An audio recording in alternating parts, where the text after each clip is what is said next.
Oke, baik. Saya undang Bapak Ibu Saudara, sama-sama kita satu hati kita akan berdoa. Haleluya. Selamat pagi Bapak, Tuhan Yesus Roh Kudus. Kami mengucap syukur kembali dalam tahta hadirat-Mu. Kami bersyukur hari ini Kau kumpulkan kami semua kembali untuk bersama-sama belajar, untuk bersama-sama rendahkan hati di hadapan-Mu Bapa. Kami mau dengar apa yang menjadi isi hati-Mu buat kami. Kami mau belajar. Beri kami hikmat, beri kami pewahyuan, dan urapi kami ya Roh Kudus dengan urapan pengajaran. Sehingga setiap firman yang kami dengar itu betul-betul mengajar kepada kita semua pribadi lepas pribadi dan membawa hidup kami menjadi berbeda dari hari ini untuk menjadi serupa dan segambar dengan Kristus.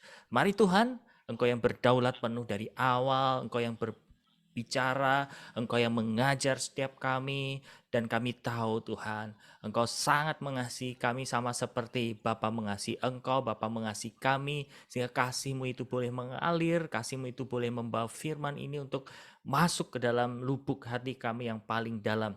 Kami singkirkan semua batu-batu, kami singkirkan semua api asing di dalam hati kami mau arahkan hanya kepada satu pribadi yaitu Engkau dan Bapa dan Roh Kudus. Terima kasih dan biarlah hadirat Allah, hadirat sorgawi boleh turun di setiap tempat di mana kami berada dan memenuhi setiap pikiran kami, memenuhi hati kami saat ini. Di dalam nama Yesus, kami sambut firman-Mu dengan rasa haus dan lapar dan sukacita. Haleluya. Amin. Oke, shalom semuanya Bapak Ibu Saudara yang terkasih. Terima kasih buat kehadiran Bapak Ibu Saudara. Terima kasih buat antusiasmenya semuanya.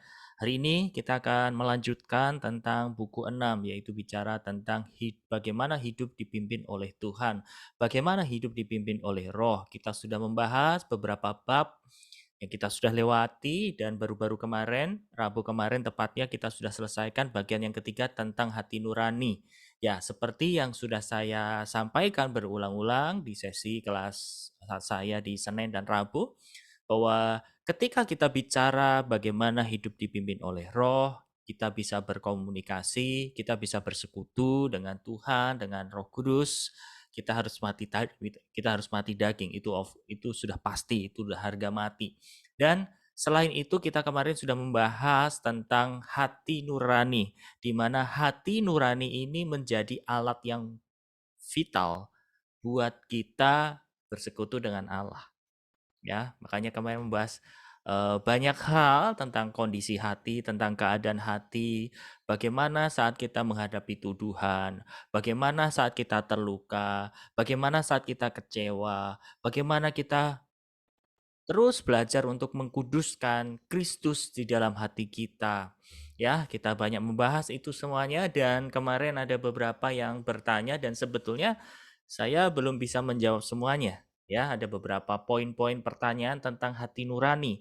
Nah, kalau Bapak Ibu Saudara ada yang masih penasaran mengenai hati nurani ini, kemarin ada pertanyaan yang belum terjawab, saya masih open, saya masih buka ruang di sini untuk tanya jawab sebentar sebelum kita masuk kepada intuisi dan persekutuan. Ini adalah step yang berikutnya. So, Bapak Ibu Saudara, ketika kita belajar bagaimana mendengar suara Tuhan, kita harus sepakat belajar tentang 3 hal ini, yaitu fungsi daripada roh, yaitu hati nurani, persekutuan, dan intuisi. Di mana itu adalah gambaran bait Allah di Perjanjian Lama. Ya, saya sudah kasih gambar kemarin bahwa tabernakel atau bait Allah di Perjanjian Lama yang terdiri dari ruang Maha Kudus, ruang kudus, dan pelataran itu adalah menjadi gambar, ya. Dan di Perjanjian Baru adalah bait Allah itu adalah tubuh kita, Bapak Ibu Saudara, ya, di mana terdiri dari 3 unsur juga, yaitu roh, jiwa, dan tubuh. Ya, oleh sebab itulah kita diselamatkan mula-mula dari apa? Roh kita dulu, dilahirkan baru, supaya kita punya basic untuk terkoneksi dengan roh Allah itu sendiri. Nah, alatnya di mana, bagaimana, tempatnya di mana, itu adalah di hati manusia.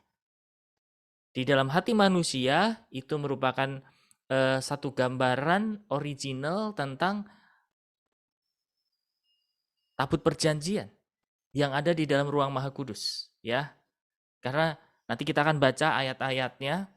Di situ Musa diminta untuk membuat tabut perjanjian, ya. Kemudian ada loh batunya, kemudian ada tongkat Harunnya, ya, ada kerubnya, semua itu ada maknanya, itu semua ada artinya, dan arti serta makna itu semua masih relate dengan sesuatu yang terjadi di perjanjian lama, yaitu apa? Tubuh kita, hati kita, jiwa kita, roh kita, seperti itu. Oke? Nah, sebelum saya melanjutkan, apakah ada yang masih bertanya soal masalah hati nurani di sini? Oh, silakan Pak Berti. Ya, mohon izin salam dulu semuanya. Salam Pak. Saya masih bingung membedakan kata intuisi itu apa, suara roh dan intuisi itu. Saya masih bingung membedakan bagaimana. Coba mohon penjelasannya. Baik, Pak. Kebetulan itu adalah satu materi yang akan kita bahas, Pak. Ya, jadi nanti secara utuh saja Bapak bisa bisa ikuti materi intuisi dan persekutuan ini, Pak. Dan itu Ya, adalah oke. pertanyaan yang sangat mendasar sekali. So, terima kasih. Ya, Matur ya, nuwun, oke. Bapak. Ya, oke, Terima sami-sami. kasih ya. Karena Ya, sami-sami. itu yang menjadi pertanyaan buat kita semua ya. Ketika kita Ya, mulai belajar mendengar suara Roh Kudus, suara Tuhan itu ada tahap di mana kita harus memang peka atau concern kepada apa? Bedanya hati nurani atau intuisi ini dengan suara Tuhan. Seperti itu. ya, Ya, ya, supaya apa? ya, Kita presisi, kita betul-betul mengikuti apa yang Tuhan mau. Ya, ya. gitu ya, Pak Siap, Berti. siap. Terima kasih Ya, sekali. masih. Oke, ada yang mau tanya mengenai subbab hati nurani kemarin. Saya juga sampaikan kemarin Bapak Ibu Saudara bahwa siap-siap ya kita sebagai manusia roh, manusia Allah yang ada di muka bumi ini yang dekat dengan ujian tes pemurnian. Ada 4 tes yang kita harus siap. Ada yang masih ingat nggak di sini tes hati? Yang pertama apa? Ada yang masih ingat nggak? Yang sudah menjawab dengan benar. Ada di sini yang masih ingat? Yang pertama kita harus siap dengan yang namanya dikecewakan. Ya. Yang kedua, kita harus siap dengan yang namanya dirugikan. Yes. Oke. Terus ada yang masih ingat? Yang ketiga Kritik. apa? Nah, betul Kritik. sekali Bu Yunik. Kita harus siap dengan kritikan. Yang keempat dan terakhir apa? Pengkhianatan. Nah, ini ujian yang terakhir. Pengkhianatan. Nah, kita bicara kehidupan, Bapak Ibu Saudara. Kita tidak bisa lepas atau menghindar dari proses itu. Betul tidak? Kita mau cara mainnya kayak apa, amannya kayak apa, ya. Kita mau hati-hati seperti apa. Bapak Ibu Saudara, kita harus siapkan ya bahwa proses itu tidak akan pernah luput dari perjalanan pendewasaan kita. Ya. Jadi supaya kita tidak terluka, supaya kita tidak kecewa, itu solusinya bukan menjauh. Melainkan apa? Kita harus punya kuncinya. Nah, ini kunci kehidupan, ini rahasia kehidupan menurut saya ya. Karena banyak orang pengen ya dewasa serupa seperti Kristus. Bagaimana supaya kita itu mendapatkan hati yang penuh dengan damai, penuh dengan sukacita, seperti itu ya. Semua pasti mau. Dan pengen pertumbuhannya itu terus melesat. Semua pasti mau, saudara. Dan Tuhan mau pakai hidup kita. Semua pasti mau. Tapi yang perlu kita pahami, yang perlu kita sadari hari ini adalah apa? Bapak, Ibu, Saudara, dan saya harus siap dengan term and condition-nya. Term and condition-nya apa? Ya, proses-proses pemurniannya itu, saudara. Hal-hal yang memang itu tidak kita bisa hilangkan atau kita tiadakan seperti itu. Karena gimana pun juga justru keempat poin ini adalah menjadi ujian betul-betul bagi hati kita. Terpenting bukan bagaimana kita menjadi sempurna, bagaimana supaya kita betul-betul perfect. Bukan seperti itu, tapi bagaimana supaya kita bisa menavigasi, kita bisa melewati proses itu, saudara. Ya, ketika kita tahu caranya menavigasi hati kita, maka keserupaan Kristus, kesempurnaan Kristus itu boleh terjadi dalam hidup kita. Oke? Nah, masih ada? Ada yang mau dipertanyakan soal masalah hati nurani? Kalau Saya ada, Pak Ita. oke, silakan. Ita, ada yang Oke. bisa disampaikan, yang ditanya apa? Ini sebenarnya jujur aja Pak, saya tuh ngalami sebuah kayak struggle sih dalam diri saya gitu loh. Sebenarnya mungkin di satu sisi tuh kayak apa ya, antara di sini malaikat sama di sini tuh kayak setan gitu loh. Jadi kayak kedagingan sama suara Tuhan tuh kayak bertarung gitu loh. Jadi jujur aja Pak, saya tuh kan punya apa ya namanya kayak sebuah circle gitu ya. Sebuah hubungan, sebuah kayak komunitas, pertemanan, persahabatan kayak gitu. Jujur aja di sini tuh jadi ada salah satu pihak memang orang ini tuh sakit gitu loh. Orang ini memang secara keadaan jiwa itu sebenarnya tuh sakit gitu loh. Ya memang ada banyak beberapa faktor yang bikin dia bersikap seperti itu gitu loh. Cuma di satu sisi dia memang terbuka sama saya, tapi di satu sisi dia nggak bisa terbuka sama orang lain, sehingga kadang sikapnya dia tuh menyakiti orang-orang di sekitar saya. Sehingga orang-orang yang di sekitar saya itu kayak jadi apa ya, akhirnya mereka tuh kayak curhatnya ke saya. Ini gimana sih temanmu? Ini kok gini? Ini kok gini? Ini kenapa dia nggak dihadapin? Ini gini. Jadi tuh semua orang yang dia sakitin tanpa dia sadari itu ngeluhnya ke saya gitu loh. Lah saya tuh kayak ibaratnya tuh harus dijadikan Tuhan itu untuk sebuah jembatan kayak gitu. Jujur aja saya tahu sih Pak, jembatan itu diinjek-injek. Terus kalau misalnya ngalami kekecewaan, aduh malah saya jadi nangis. Jujur aja kadang saya juga disakiti sama dia gitu loh. Saya ngerasa kayak juga capek kayak gitu. Saya ngalami kekecewaan. Terus kadang juga saya ya ngerasa kalau ketika saya drop berarti kan saya juga mengalami sebuah kerugian secara rohani saya, kerugian secara fisikly saya. Apalagi jujur aja saya dulu tipe orang yang gampang ke-trigger, gampang yang ketika ada masalah langsung down kayak gitu loh. Jadi ketika dihadapkan dengan permasalahannya dia sama teman-teman saya, kadang tuh saya tuh pingin banget ngelepas mereka semua, udah nggak mau tahu, nggak mau peduli kayak gitu. Karena jujur aja saya juga mengalami kekecewaan, saya mengalami kerugian, terus kadang juga kayak disindir kayak gitu. Jadi orang tersebut tidak menghadapi secara langsung, tapi dengan cara kritikannya tuh dengan cara disindir kayak gitu tuh. Itu jujur aja buat saya tuh kayak ngerasa sakit gitu, mengalami sebuah pengkhianatan juga. Kenapa? Ya ketika dia ada perlu, dia datang ke saya. Ketika dia nggak ada perlu, ya dia senang-senangnya dia sama orang lain gitu. Kadang jujur hati nurani saya tuh saya pengen, udahlah ninggalin ngapain sih orang kayak gini, saya hadapi kayak gitu. Tapi maaf Pak, saya mah jadi baper. Kirain Saya tuh sambil ngupas bawang merah, bukan?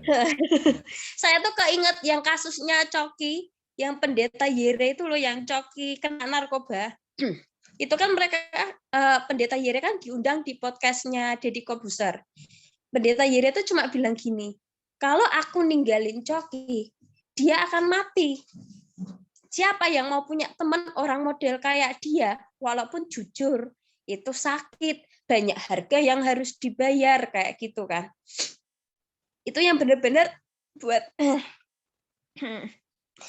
buat saya tuh kayak Tuhan tuh ngomong sama saya gitu loh.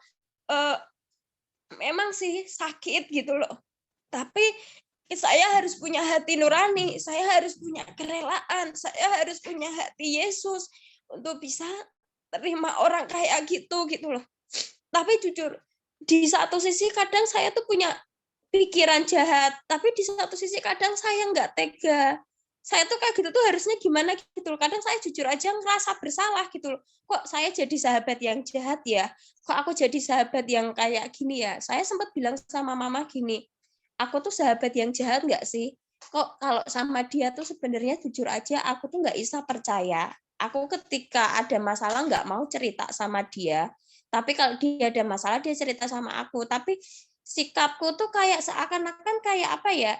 Ya bukan mau katain muka dua ya nggak tahu juga. Jadi di satu sisi kedagingan saya tuh kayak protes karena saya ngalami sebuah pengkhianatan, kerugian, kritikan, kekecewaan. Tapi di satu sisi saya harus belajar sebagai pelaku firman ini gitu loh. Jadi kadang tuh saya tuh kayak dilema gitu loh. Saya ini tuh saya ini jahat apa enggak? Saya tuh gimana harusnya kayak gitu tuh. Ada sebuah pertentangan dalam hati kayak gitu tuh. Saya tuh harus gimana coba, Pak? Oke. Eh, rasanya gini ya, pertanyaannya Ita ini mewakili problem atau pergumulan kita semua. Betul? Ada yang tidak mengalami seperti itu? Saya udah mengalami. Nah, sini. Saya izinkan untuk berbagi. Dan ini mungkin saya akan buka sedikit perihal soal masalah jiwa ya. Karena sebetulnya ini satu pengajaran yang nanti gitu. Tapi nggak apa-apa karena ini momennya tepat buat kita ngebahas tentang kejiwaan. Saya akan bahas. Kan kemarin saya udah berjanji bahas roh, jiwa, tubuh gitu kan. Kita baru masuk ke roh nih. Kita belum ngomong tentang jiwa gitu. Nggak apa-apa. Saya akan buka sedikit di sini. Mari kita baca di kebenarannya dulu di dalam Yesaya 11. Oh, no. Sebentar.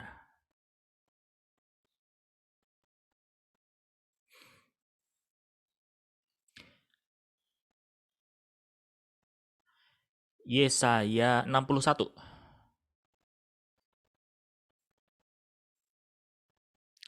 Yesaya 61 ayat yang pertama. Ya. Bapak Ibu Saudara sudah ketemu? Izinkan saya bacakan buat Bapak Ibu Saudara semua ya di sini. Yesaya 61 ayat 1. Roh Tuhan Allah ada padaku. Oleh karena Tuhan, perhatikan di sini, oleh karena Yahweh, Tuhannya Tuhan besar ya, Yahweh telah mengurapi aku. Ia telah mengutus aku untuk menyampaikan kabar baik kepada orang-orang sengsara. Mungkin bagian ini kita masih bisa nih, saudara ya, ketemu orang-orang yang menderita, orang-orang yang kesusahan, orang-orang yang sengsara, kita membantu ya. Kedua, ini PR. Merawat orang-orang yang remuk hati. Untuk memberitakan apa? Pembebasan kepada orang-orang tawanan dan kepada orang yang terkurung kelepasan dari penjara. Ayat kedua, nyebrang ya. Untuk memberikan tahun rahmat Tuhan dan hari pembebasan Allah kita untuk menghibur semua orang berkabung. Dan seterusnya dan seterusnya. Ini sebetulnya bicara tentang nubuat kedatangan Tuhan di muka bumi waktu itu. Kedatangan Tuhan itu untuk membebaskan, untuk membantu orang-orang sengsara, untuk merawat orang yang luka hati, ya. Perjalanan pertumbuhan rohani yang saya lewati juga ya, Bapak Ibu Saudara, terkhususnya juga buat Ita, tentu saya pernah ketemu dengan musim, ketemu dengan orang, ketemu mungkin dengan bukan satu orang, dua orang, mungkin ketemu orang-orang yang ya seperti yang Ita sampaikan seperti tadi gitu ya. Yang saya pelajari begini, perhatikan ya, orang yang remuk hati itu otomatis jiwanya kacau. Saya ulang ya, orang yang remuk hati itu otomatis akan mengubah kejiwaan seseorang. Oke? Nah, maaf, saya harus ngebahas ini. Ya, tapi kita sepakat dulu nih ya, kita deal dulu ya dari awal ya. Kalau saya ngebahas tentang ini tolong. Kalau sampai ngerasa kayaknya saya ada tuh di situ gitu ya. Ini bukan sebuah kebetulan ya, dan tolong jangan lama-lama Anda berada dalam rasa kebersalan itu, tapi oke, ambil sebagai pembelajaran. Apa yang mau saya sampaikan? Gini Bapak Ibu Saudara. Setelah saya masuk ke dalam dunia kerohanian, saya bertemu beberapa jiwa, bertemu beberapa orang, dan saya juga ditemukan keadaan hati, respons yang problem nih gitu ya. Dan lagi-lagi kalau urusan dengan sesama ya, apalagi kalau kita nyebut satu firman ini. Besi menajamkan besi. Manusia menajamkan siapa? Sesama. Arti kata menajamkan itu harus deketan. Betul tidak ya? Kalau nggak deketan ya nggak menajamkan. Ya, makanya biasanya proses itu akan terjadi dengan orang-orang yang terdekat. Bahkan boleh dibilang paling dekat. The problem is masalah kejiwaan. Saya nggak bilang orang gila, enggak. Tapi masalah terbesar kita adalah apa, Bapak Ibu Saudara? Kejiwaan manusia, mentalnya manusia. Ini yang saya selalu singgung. Bisa nggak Bapak Ibu Saudara, seperti firman bilang, semoga kasih karunia Allah itu memelihara apa? Roh, jiwa, tubuh kita terpelihara sempurna sampai hari kedatangan Tuhan. Ingat ya, saya ajak mulai hari ini, bisa nggak Anda melihat satu paket? Betul, roh itu harus diutamakan. Betul, kita beroleh keselamatan itu roh kita dulu. Tapi jangan salah Bapak Ibu Saudara, kita harus punya jiwa yang menjadi wadah kita berpikir, wadah kita menjadi wadah perasaan kita, wadah emosi kita, wadah yang menjadi kemauan dan keinginan kita. Itu problem besar, saudara, saya mau bilang. Problem besar. Dan kalau mulai hatinya terluka, jiwa itu problem kacau. Nah, salah satu ini di bidang medis saya perlu singgung ya supaya paling tidak Bapak Ibu Saudara paham bahwa siapa yang kita hadapi, masalahnya ada di mana. Kalau Bapak Ibu Saudara pernah dengar seputar mental illness. Siapa yang pernah dengar mental illness? Apa sih mental illness itu? Adalah satu gangguan kesehatan mental.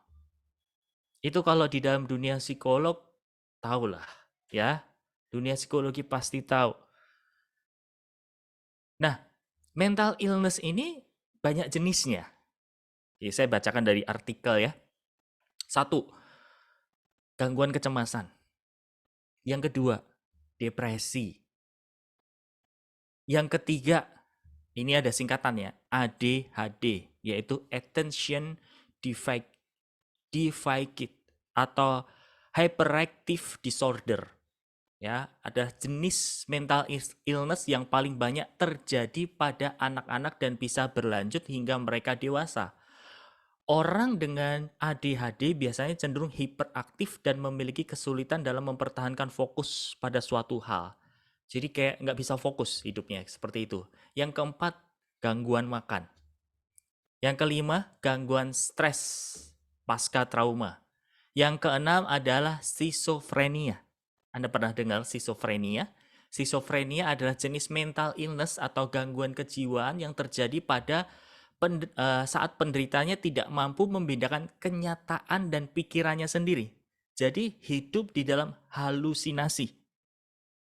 Ya, ada pikiran-pikiran yang masuk disangka itu sebuah kebenaran. Oke.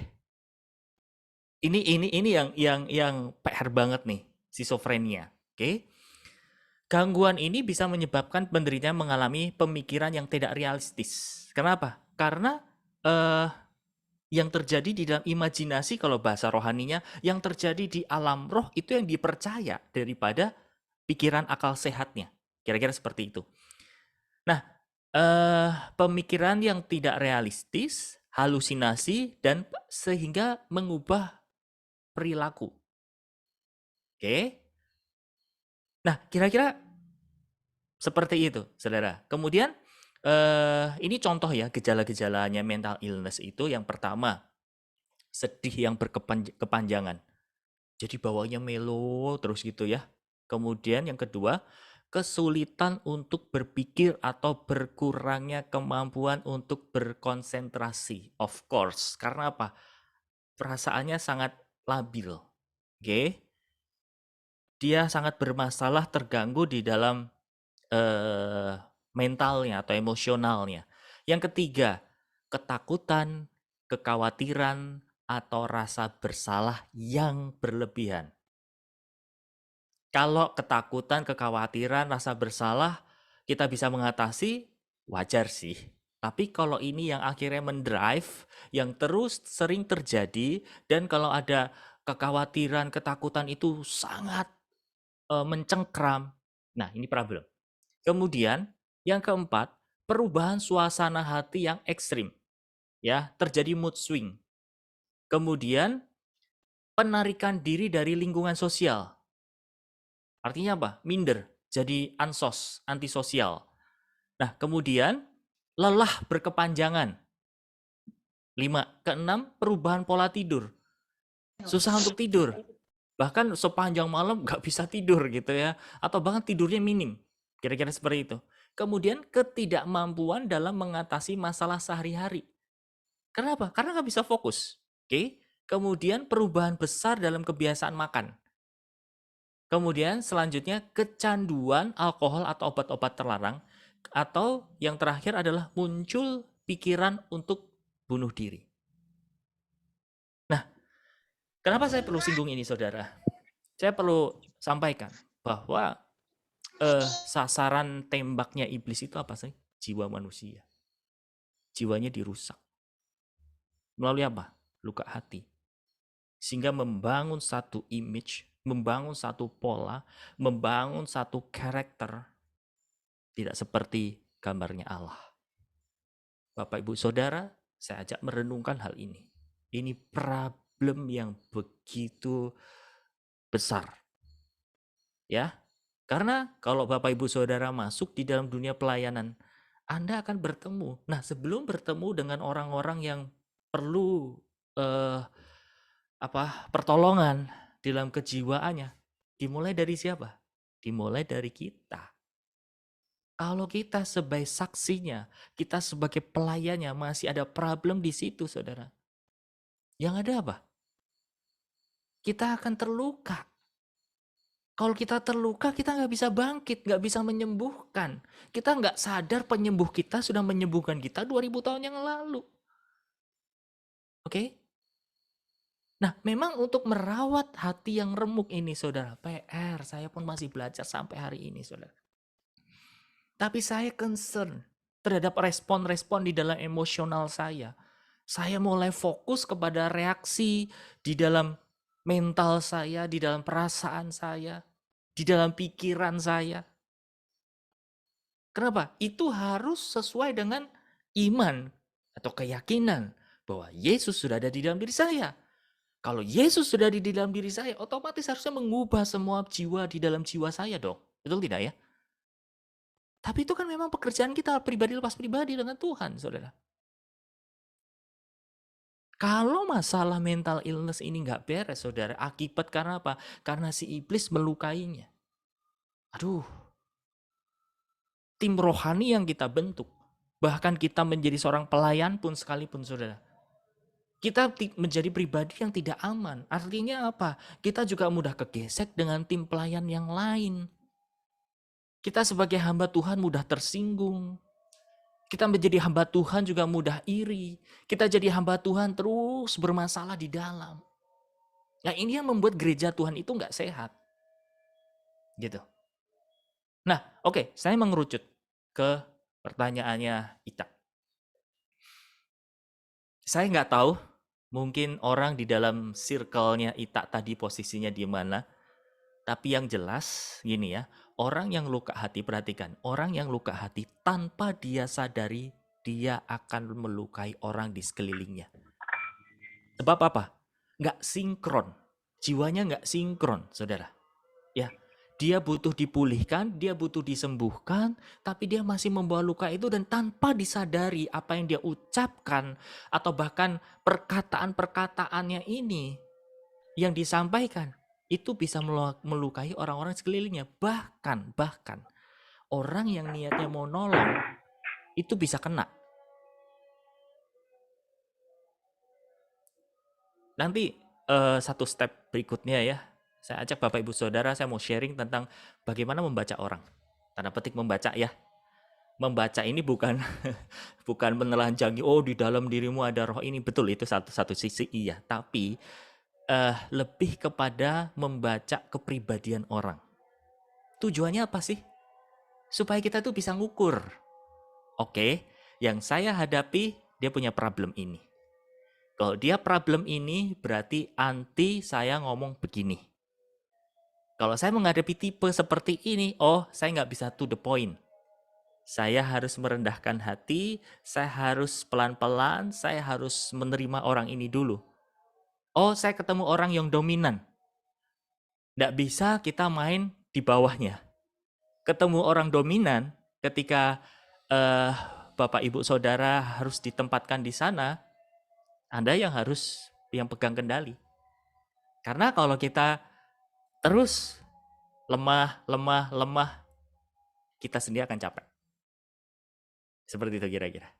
Nah, kadang nih, kita nggak pernah memetakan siapa yang berhadapan dengan kita. Saya pernah sharing hal ini dengan kawan-kawan dalam satu perjalanan. Saya ajak mereka diskusi. Diskusinya gini, apa yang kamu perbuat ketika kamu ketemu orang baru? Apa yang menjadi rumus kamu berkomunikasi dengan orang baru tersebut? Ya, harus rendah hati, harus mengutamakan dia. Itu betul semuanya.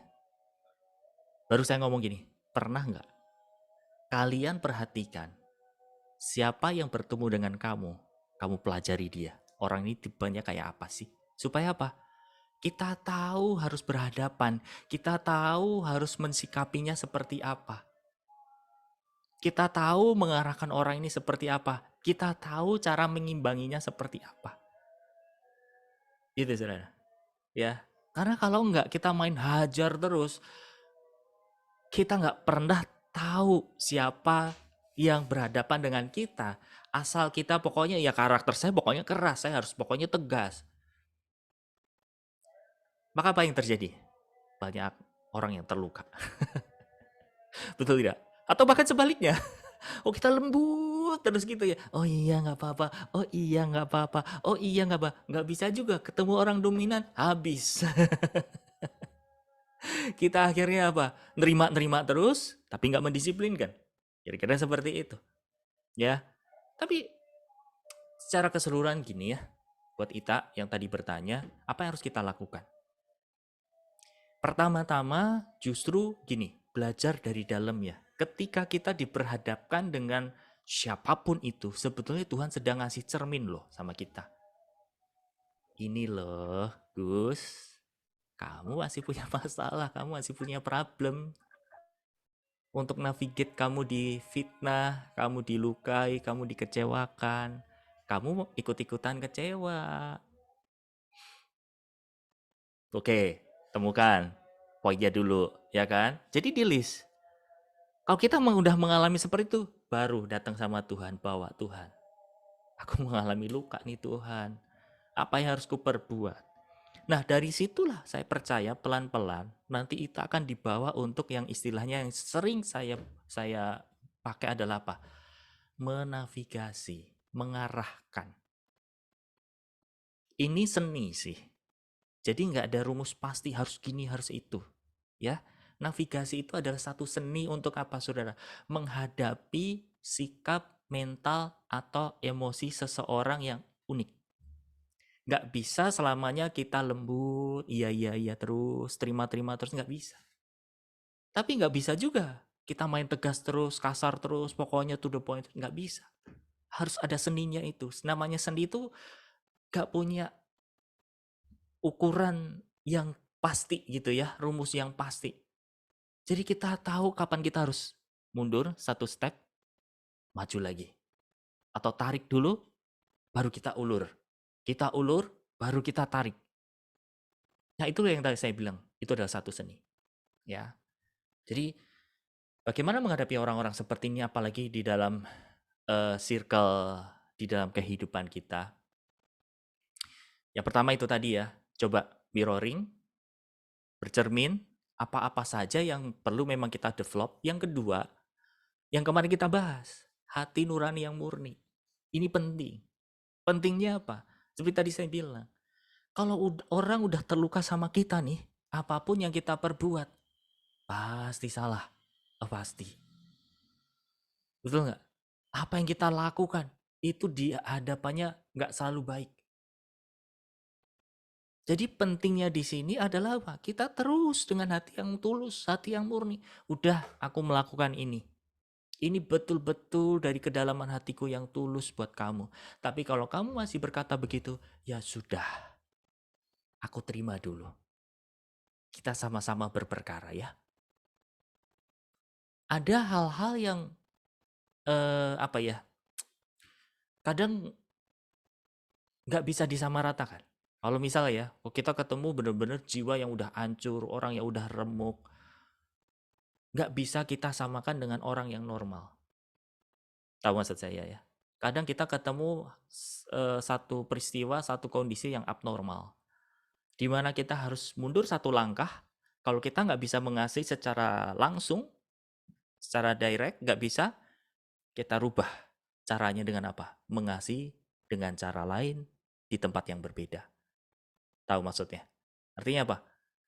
Kalau sampai harus gini, oke, aku udah berbuat baik, aku sudah melakukan ini, tapi selalu dipandang salah.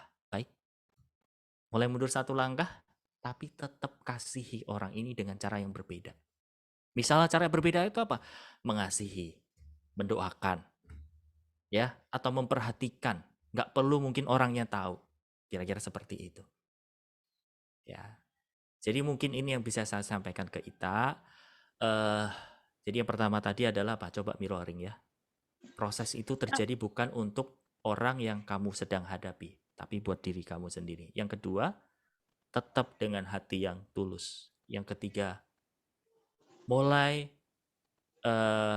ganti cara. Supaya apa? Diri kita nggak terluka, sahabat kita juga tidak tambah terluka. Kira-kira seperti itu. Ya gini Pak, kalau misalnya mirroring, jujur aja saya sering bilang ke sekitar saya, ke keluarga saya, sama ke orangnya pun juga saya bilang gini. Sebenarnya dia jadi gini, dia selalu bilang ke orang-orang kalau saya tuh twins, kembarannya dia gitu loh. Makanya saya selalu bilang sama dia, sebenarnya mungkin karakterku sama karaktermu tuh nggak jauh beda. Kita tuh gampang ke-trigger karena pernah ngalami sebuah mental illness yang akhirnya down kayak gitu, nggak jauh beda. Cuma yang jadi beda, satu, aku punya keluarga yang bisa dukung aku. Aku masih punya suami yang dukung aku, sedangkan dia sama sekali suaminya selingkuh, ibunya juga nggak jadi seorang berkat kayak gitu. Itu yang bikin dia jadi tambah toksik kayak gitu. Tapi jujur aja kadang di satu sisi itu, jujur aja Pak, aduh capek aku ngadepin kamu kayak gini, banyak orang ngeluh karena kamu kayak gini, orang-orang cuma gini, kan kamu twinsnya, kan kamu kembarannya, kan kamu sahabatnya yang dianggap paling setia. Itu jujur-jujur buat saya tuh malah kayak apa ya, bikin saya ke-trigger sampai saya tuh pasang foto profil saya tuh gambar semikolon. Bapak tahu kan semikolon, kalau ilmu tadi mental illness, saya perlu waktu sejenak untuk beristirahat gitu loh. Nggak melulu orang ini yang menghadapi itu saya gitu loh. Dia juga punya Tuhan. Kenapa kamu nggak kayak gitu-gitu? Tapi jujur aja yang kadang bikin saya lelah itu malah orang-orang sekitar yang menuntut saya untuk kamu tuh harus bisa ngasih tahu dia. Kamu tuh harus bisa gini sampai ya jujur aja. Adik saya aja bilang, kok kamu mau toh Mbak sahabatan sama dia? Lawang orang-orang aja pada nggak mau sama dia kayak gitu. Ya itu tapi jujur saya inget Pendeta Yeri waktu dia nolong Ciko, dia bilang gini, kalau orang itu nggak ada satu orang pun yang mewakili, siapa nanti yang akan dia bisa bangkit, dia bisa hidup gitu loh. Yang ada dia nanti rohnya tambah mati kayak gitu. Jadi ya kadang saya cuma bisa teriak Tuhan, jujur aja secara roh aku sakit gitu, tapi aku mau. Ya tadi memang aku harus belajar cara navigasi, minta tolong Roh Kudus untuk hikmat itu gimana cara menghadapinya. Makasih Bapak untuk masukannya. Oke, pasti kamu dimampukan ya. Sebetulnya poin-poin yang tadi saya sampaikan tujuannya untuk apa sih? Supaya kita bisa mengasihi dengan kasihnya Tuhan, bukan kasihnya kita. Itu kasih yang di mile kedua loh.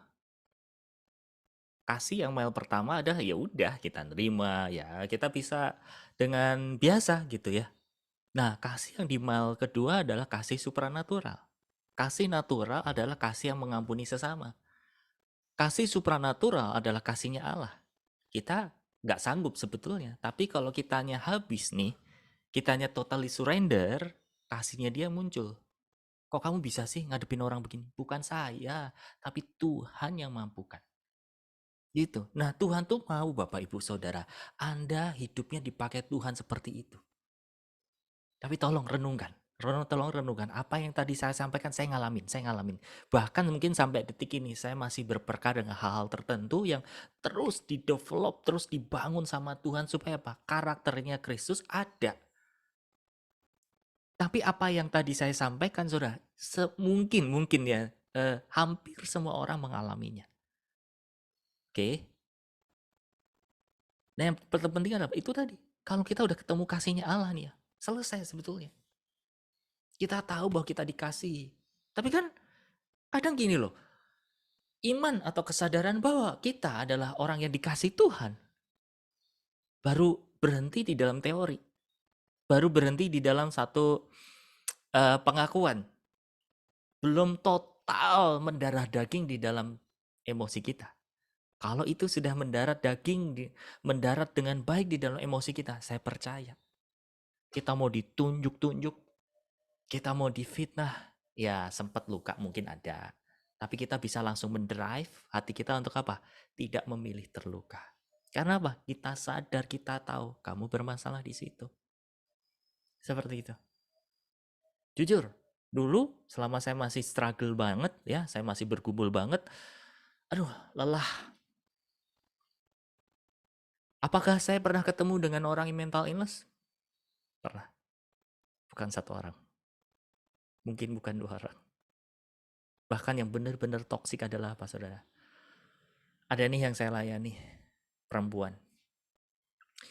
Akhirnya, awal-awal bagus. Di dalam pemuridan gitu, dia dengerin, dia responnya bagus, dia bisa baca, bukan baca, dia bisa nanggepin apa yang saya sampaikan, dia bisa menjawab apa yang saya tanyakan gitu ya. Lambat laun ketahuan nih jiwanya, mentalnya ketahuan. Perempuan ini sangat jauh usianya dengan saya, of course. Nah, tiba-tiba mulai ada saya mencium gelagat aneh nih. Saya tadinya juga gitu, saya tahu nih mentalnya buruk nih. Mentalnya hancur nih, perlu dilayani. Tapi kalau saya masih terseok-seok, saya akan ketarik. Dan betul, sampai orang ini ngomong ke siapa-siapa gitu ya, bahwa dia adalah pasangan hidup yang Tuhan sediakan buat orang itu. Coba ngomong di member, di teman-teman, di anggota pemuridan seperti itu. Dan akhirnya ada satu ibu yang ngasih tahu, Gus, si A ini ngomong ke kita-kita ibu-ibu, kamu tuh katanya pasangan hidupnya dia loh. Saya mulai takut kan. Waduh, gawat ini. Dan tahu nggak, ketika saya berhadapan, saya mau menjauh masalah. Orang ini mulai memfitnah saya. Orang ini mulai berkata tidak-tidak, nuduh saya. SMS, WA, segala macam itu kayak dibombardir habis-habisan. Mohon maaf. Kalau saya nggak nanggepin, kata-kata kasar muncul. Kata kasar yang pernah diucapkan di teks ke saya adalah apa? Maaf ya, sebelumnya tolong disensor dengan hati nurani yang ini ya Bapak Ibu saudara. Dasar Agus anak tit PSK dalam hati kasar. Coba. Pernah saya dapat kata-kata seperti itu. Aduh, itu udah benar-benar buat hati saya hancur, buat saya marah. Semakin saya menghilang, apa yang dilakukan? Dia coba mengganggu orang-orang yang saya kenal. Itu dia, udah kena schizophrenia ini orang. Akhirnya saya jadi tahu. Akhirnya apa yang saya perbuat, saudara? Saya kontak saudaranya, saya kontak kakaknya. Saya lapor. Karena apa? Ini orang udah sangat ganggu banget. Masa demi satu orang ini saya harus ganti handphone? Bisa bayangin ya? Orang-orang kenal saya gitu ya, dengan nomor yang sekarang. Saya masih tetap nomornya dari dulu tuh nggak pernah ganti, puji Tuhan. Setelah saya bertobat nggak pernah ganti. Masalah udah silih ganti, saudara. Ya, gimana kalau ada orang ini? Saya blok. Nanti ganti nomor lagi. SMS yang macam-macam. Saya blok lagi.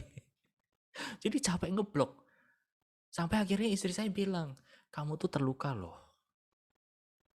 Tanpa saya sadari saudara, saya ikut terluka. Kenapa? Perkataan-perkataannya ini yang membuat hati saya sobek, jiwa saya robek. Jadi seperti tadi saya bilang, kalau kita menghadapi orang yang terluka, tanpa disadari kita pasti akan dilukai sama orang itu. Kalau jiwa kita masih problem saudara, kita ikut-ikutan terluka. Kira-kira seperti itu. Nah, setelah kita terus berubah hatinya untuk memiliki hatinya Tuhan Yesus dan cara berpikir kita, akal budi kita diubahkan seperti Kristus, saya percaya Bapak Ibu Saudara akan dikasih hikmat sama Tuhan untuk menghadapi orang-orang seperti ini. Seperti tadi saya bilang, kita nggak bisa cuman iya-iya aja. Kita harus punya hikmat dari Tuhan bagaimana mensikapinya ketika kita dituduh, bagaimana kita mengalami hal-hal seperti yang kita tidak mau. Ya. Nah, itu semua dari siapa? Dari Tuhan. Makanya Tuhan tuh butuh bejana kosong hidup kita kok, Bapak Ibu Saudara. Tujuannya tuh itu. Kalau kita tahu arti itu, Saudara, Yesus yang benar-benar hidup. Nah, yang mau saya sampaikan apa? Problem terbesarnya adalah di mentalnya manusia. Di dalam kejiwaannya manusia. Ini harus kita perkuat. Ya. Kalau firman itu betul-betul hidup di dalam hidup kita, kan jelas firman Tuhan mengatakan, kamu akan dimerdekakan. Amin. Nah, kalau kita belum merdeka artinya apa? Berarti firman itu belum menjadi hidup. Itu. PR kita adalah apa? Menghidupi firman, menjadi pelaku, menjadi pelaku. Mungkin ini sesuatu hal yang sering Anda dengar, Saudara. Tapi ayo kita bercermin, ayo kita belajar lagi. Supaya apa? Kita tidak merasa sudah. Tapi kita terus belajar. Dan paling penting adalah itu tadi, Saudara. Bagian jiwa kita harus sembuh. Ketika bagian jiwa kita sembuh, saya percaya aliran roh itu akan sangat indah keluar. Amin. Karena apa? Cepat atau lambat Bapak Ibu Saudara akan ketemu orang-orang yang bermasalah di dalam emosionalnya. Kira-kira seperti itu. Ya, saya akan lanjutkan nanti kita membahas tentang jiwa. Tapi ada yang mau mungkin penasaran? Kalau yang penasaran boleh. Pak Agus mau sharing dikit. Oke. Masih ada waktu kan Pak Agus ya? Masih. Silakan. Ya, tadi yang Pak Agus sampaikan dari awal itu yang mengenai dilukai segala macam dan apa yang tadi Kak Ita alamin itu kebenaran tadi pagi baru sempat ngalamin lagi. Jadi emang ada satu jiwa yang berkali-kali tuh ini masalahnya kan tertolak gitu, tertolak juga dan ada luka batin juga gitu kan. Dan memang saya sering jadi kayak kena apa namanya benar-benar menguji kesabaran banget sih gitu kan. Ya udah diperhatiin, udah coba masuk dengan segala cara dan minta hikmat Tuhan segala macam. Ya memang berkali-kali kena gitu dan terakhir beberapa waktu lalu saya kan ceritanya udah mulai terbuka gitu kan, udah bangun hubungan. Terus saya coba ajak pemuritan, akhirnya diblok handphone saya gitu kan, dan itu berkali-kali gitu kan. Dan ya udah saya tetap bawa doa sih. Nah kemudian beberapa hari lagi saya coba WhatsApp lagi nanya kabarnya gitu kan. Terus dijawab sih gitu kan. Nah terus tadi pagi saya tanya lagi keadaannya gimana karena kan masalahnya di penyakit gitu kan, sakit ceritanya. Nah terus habis dijawab, maksudnya saya tanya ada BPJS apa enggak karena secara keuangan memang kondisinya inilah, maksudnya perlu bantuan untuk keuangannya gitu kan. Ada BPJS atau enggak saya bilang gitu kan. Terus dibilang ya kalau saya BPJS maksudnya dia harus tinggalin suaminya katanya gitu kan. Terus langsung bye katanya. Nah terus saya balas lagi WhatsApp dan sepertinya diblok lagi nomor saya gitu kan. Jadi memang maksudnya benar yang ngalamin banget yang tadi Kak Ita rasain gitu kan, memang capek banget dan itu perlu bertahun-tahun gitu sampai hari ini pun saya masih istilahnya bergumul di hati saya gitu kan. Tapi ya puji Tuhan maksudnya tadi tuh setelah kayak gitu itu pagi-pagi dalam hati saya aduh pagi-pagi kok maksudnya kayak bete lah gitu kan, maksudnya saya jadi ngalamin pagi-pagi udah maksudnya dapat yang nggak enak gitu kan. Cuman tadi tuh saya dapat kayak mungkin di hati tuh dapat pengertian gini, ketika saya diperlakukan seperti itu, maksudnya ada orang yang nge-BT saya gitu kan, hati saya masih bergumul gitu kan. Tapi waktu saya pun sering mungkin kalau saya sama Tuhan gitu, saya juga sering sama Tuhan gitu, saya sering bikin bete Tuhan gitu kan, sering marah-marah sama Tuhan. Tapi kalau saya tadi udah bete dan saya juga sempat ngalamin seperti yang tadi Kak Ita bilang gitu, dan saya sempat mikir, aduh capek banget, mendingan nggak usah lah gitu kan, daripada saya berkali-kali sampai sempat kena intimidasi segala macam gitu kan. Cuman ya tadi saya dapat pengertian seperti itu sih, kalau saya masih kadang-kadang aduh capek lah, saya nggak mau lah gitu, buat apa jadi menguji kesabaran saya terus gitu kan. Tapi tadi saya dapat pengertian, ya saya sama Tuhan pun seperti itu, saya sering kali bikin bete Tuhan lah, maksudnya sering kali marah-marah, sering bersungguh-sungguh, sering mungkin menyalahartikan didikan Tuhan buat saya gitu kan. Tapi Tuhan tuh nggak pernah bete sama saya dan dia tetap sabar sama saya gitu kan. Dan puji Tuhan sih, maksudnya saya dapat pengertian itu dan akhirnya saya bisa bilang makasih Tuhan gitu. Saya sempat ngerasain apa yang benar-benar Tuhan alamin gitu kan. Sempat jadi benar yang tadi, maksudnya yang tadi Pak Agus bilang besi menajamkan besi, manusia menajamkan sesama. Saya bersyukur malah, maksudnya saya sempat ngalamin seperti itu dan ya Tuhan tetap sabar sama saya gitu kan. Ya saya juga Cici pernah bilang juga, maksudnya mengenai perbesar kapasitas hati gitu kan. Jadi kadang-kadang ya kalau Tuhan Yesus kan mau diapa-apain sama manusia juga dia nggak bergeming kan, dia tetap aja maksudnya tetap sabar, tetap mengasihi. Jadi saya tadi ya bersyukur sempat ngalamin itu dan bersyukur dapat pengertian itu. Ya mungkin sharing aja Pak dan minta masukannya Pak. Thank you. Nice, Ellen. Ya betul. Ujungnya itu yang tadi saya bilang. Itu caranya untuk apa? Menavigasi. Menavigasi itu gini loh. Ketika kita mulai ada terpaan ya, kita mau dibikin PT. Kita bisa nggak ngarahin PT ini untuk nggak nyerang kita? Senjatanya apa? Hati yang murni dulu. Hatinya Tuhan Yesus. Kalau kita udah pribadi yang udah diselamatkan, jiwa kita sudah aman, saya percaya tuduhan apapun, reaksi apapun, respon orang apapun terhadap kita senegatif sekalipun, kita bisa ngarahin untuk no, kamu nggak bisa ganggu hatiku. Oke, kalau memang saya salah, saya minta maaf. Tapi kalau saya disalahkan terus, ya sudah. Saya akan mundur satu step, saya akan kasih kamu dengan cara yang berbeda. Karena kalau tidak, kita akan terus bergulat di bagian situ terus. Mungkin ada kali ya, saya berada di dalam suasana proses itu 2 tahun. Bayangin 2 tahun tuh menurut saya waktu yang nggak sedikit. Waktu yang nggak singkat. Dan pernah berpikir untuk apa? Saya mundur deh dari pelayanan. Coba. Gara-gara segelintir orang. Saya gara-gara apa? Kemakan perkataan-perkataannya itu. Gara-gara diomongin sana sini, di WA-in begini dan begitu segala macam. Lambat laun gini, iya ya, saya memang belum layak melayani nih.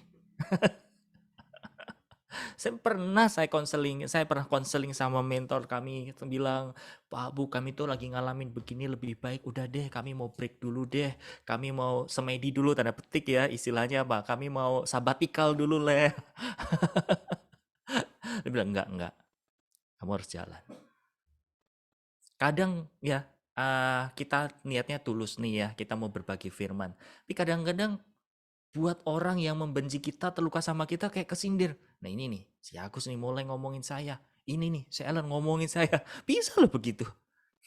Kan jadi kayak kita membuat apa ya, kita jadi serba salah. Nah perasaan itu yang saya pernah alami dan membuat akhirnya, udah lebih baik saya nggak pelayanan aja deh. Saya mau minta pelayanan yang baru gitu, pelayanan yang ketemu orang-orang baru yang nggak kayak gini. Nggak bisa, saudara, nggak bisa. Kalau saya pindah dari mulut harimau, saya akan masuk mulut buaya, kira-kira kayak gitu. Ya. Jadi memang harus dilewati. Oke ya. Oke, thank you buat Ita, thank you buat Ellen sudah sama-sama berbagi. Baik.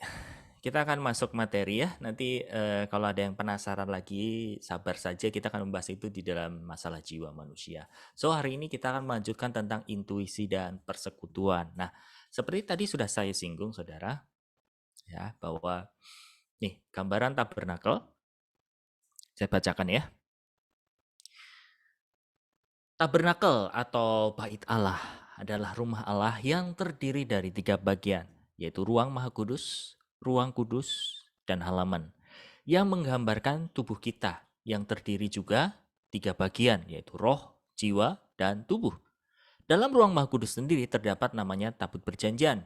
Ada 3 fungsi penting, yakni pertama peti yang berisi kedua loh batu, mewakili Taurat yang melakukan pembenaran dan penghukuman bagi tindakan-tindakan orang Israel. Kedua, tutup atau tahta pendamaian di mana Allah hadir dan bertemu dengan Musa sebagai umat Israel, menerima penyembahan serta persekutuan dengan umatnya. Ketiga, dari situ keluar instruksi kepada orang Israel tentang apa yang harus mereka perbuat setiap saat.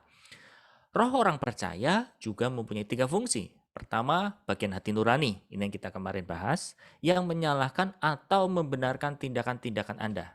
Kedua, bagian penyembahan dan persekutuan. Ketiga, bagian intuisi, yang menerima instruksi Roh Kudus, Tuhan Yesus, atau Allah Bapa. Kita baca ayatnya dulu, Keluaran 25 ayat 21.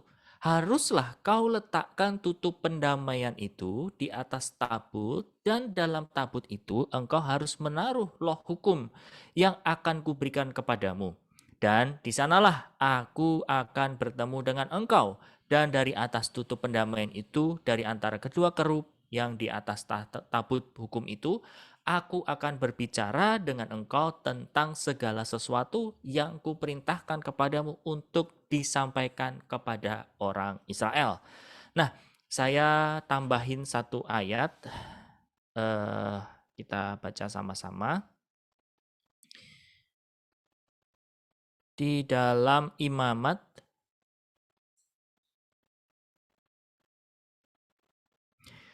Imamat pasal yang ke-16.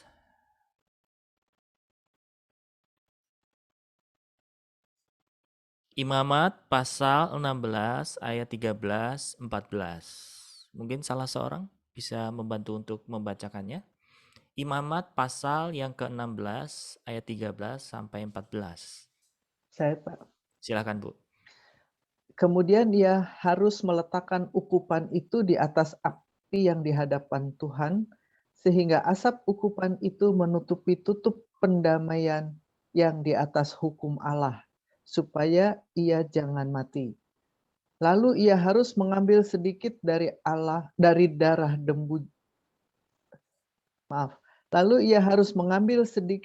darah lembu jantan itu dan memercikkannya dengan jarinya ke atas tutup pendamaian di bagian muka, dan ke depan tutup pendamaian itu ia harus memercikkan sedikit dari darah itu dengan jarinya 7 kali. Ya, terima kasih Bu Esther. Ya, jadi dari kedua ayat yang kita baca ini, Bapak Ibu Saudara, kita menemukan satu gambar, ya, satu gambar jelas bahwa apa yang terjadi di Perjanjian Lama ketika kegiatan para imam di tabernakel, di rumah Allah, di bait Allah itu, dia melayani Allah di ruang Maha Kudus dan ada tabut perjanjiannya.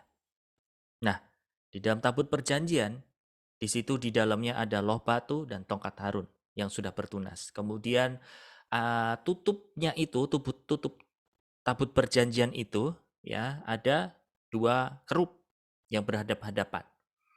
Nah, tadi dikatakan di dalam imamat, kamu percikin di atasnya.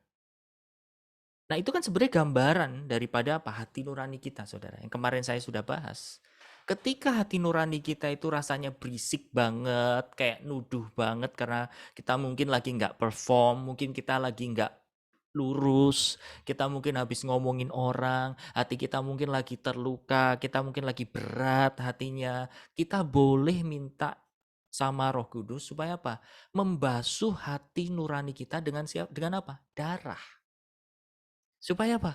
Hati nurani kita kembali kudus dan kita boleh mengalami persekutuan dengan Roh Allah yang tinggal di dalam hati nurani kita. Ya.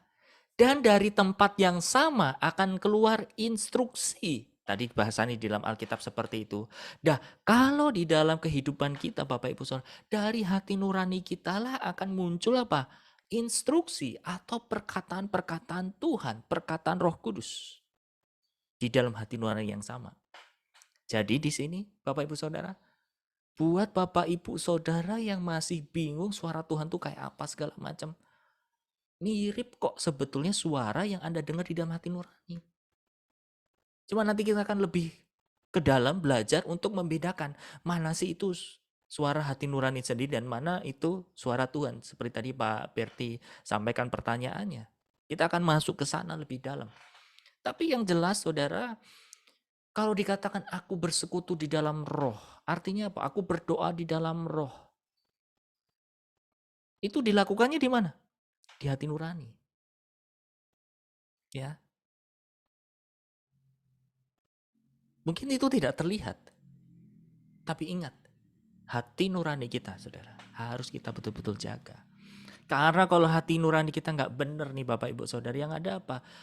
Banyak suara-suara dari diri kita atau akibat karena kita luka, kita membenarkan diri sendiri, itu yang akhirnya muncul di dalam hati nurani kita.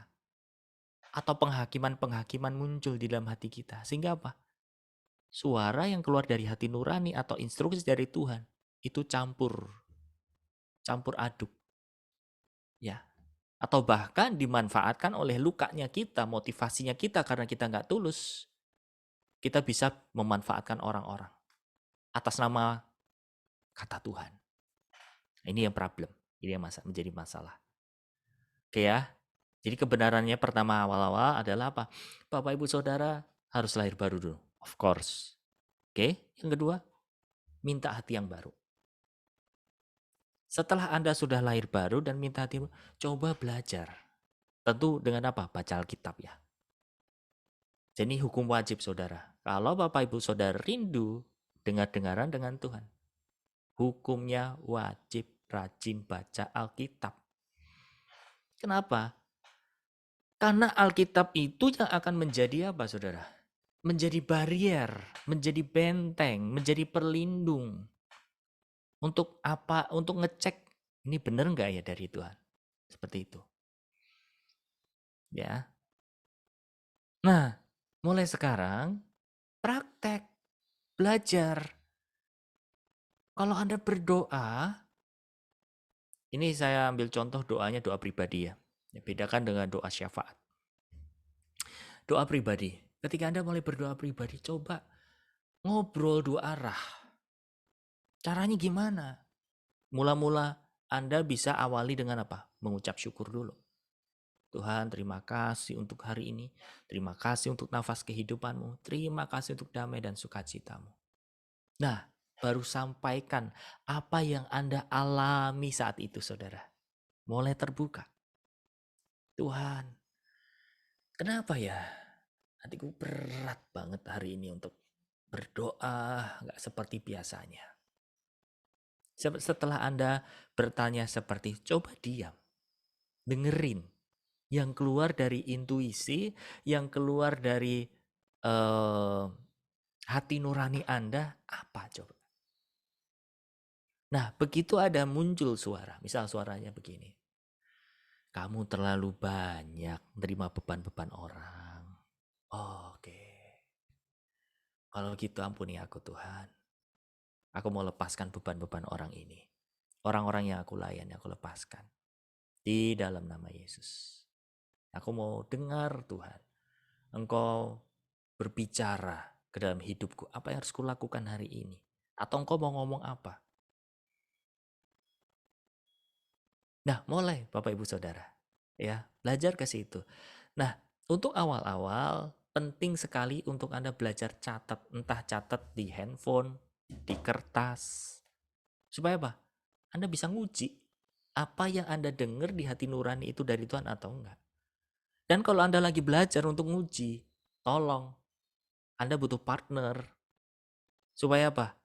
Ada saksinya. Ada alat untuk mengukur bahwa ini murni enggak. Kalau kita membentengi diri ya kepada orang sesama orang percaya, ini yang bisa dipakai oleh si iblis untuk apa? Mengkamuflase, nipu. Ya.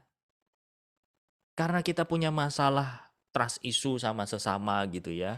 Ada gangguan di dalam lagi-lagi ya, ada gangguan di dalam kejiwaan kita, masalah di dalam mental kita. Akhirnya apa? Kita nggak percaya lagi sama sesama. Akhirnya apa?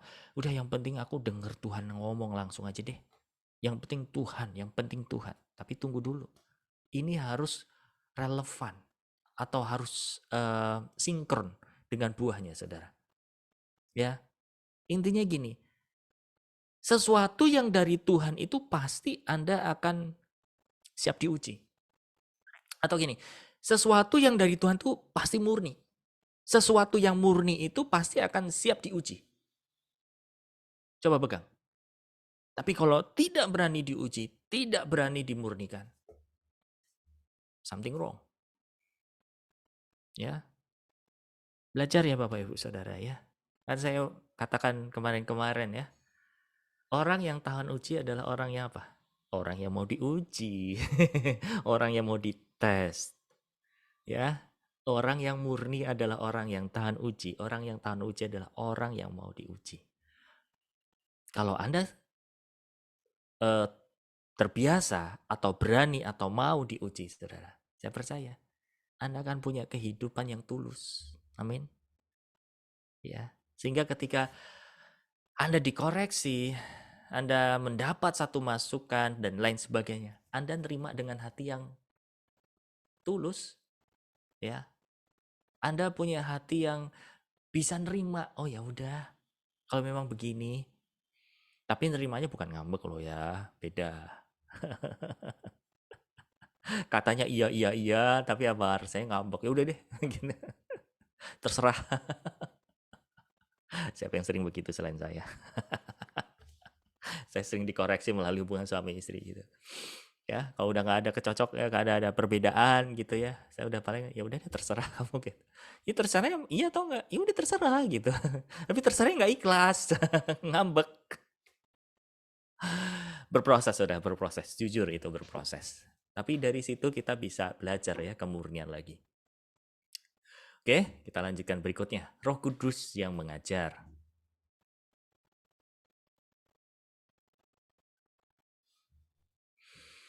Bila hati nurani Anda dibersihkan dengan darah Yesus, Roh Kudus akan lebih mudah mengajar Anda karena suaranya tidak banyak dikotori lagi dengan suara-suara roh-roh jahat atau keinginan daging. Walaupun demikian, tetap jangan mendengarkan suara hatimu sendiri, karena Roh Kuduslah mempunyai jawaban Anda. Roh Kudus menyimpan di dalam hatinya semua kebenaran yang didengarnya dari Tuhan Yesus dan Tuhan Yesus mendengarnya dari Allah Bapa. Roh Kudus mentransfer hal-hal itu ke dalam pengertian Anda dengan pengurapannya. Bila pengurapannya Anda tinggi, intuisi Anda akan lebih jelas. Bahkan Anda dapat membedakan mana suara Bapa, mana suara Tuhan Yesus, dan mana suara Roh Kudus.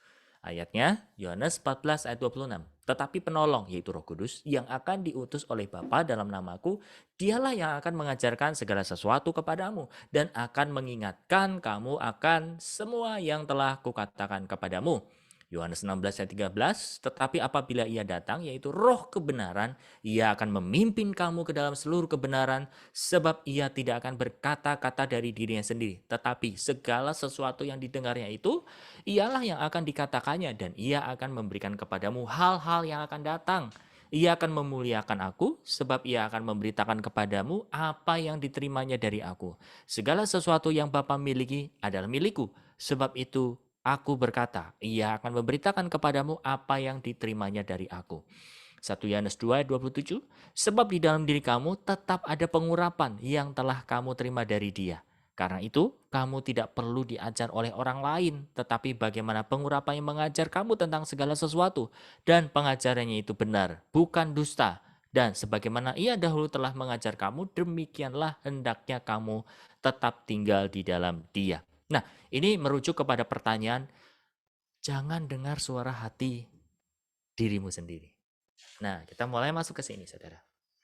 Oke ya, di kelas Revival Morning Call ini, yang kita bahas beberapa waktu lalu, ya, intensif kelas, saya udah singgung hal ini, saudara. Dia masih ingat ya?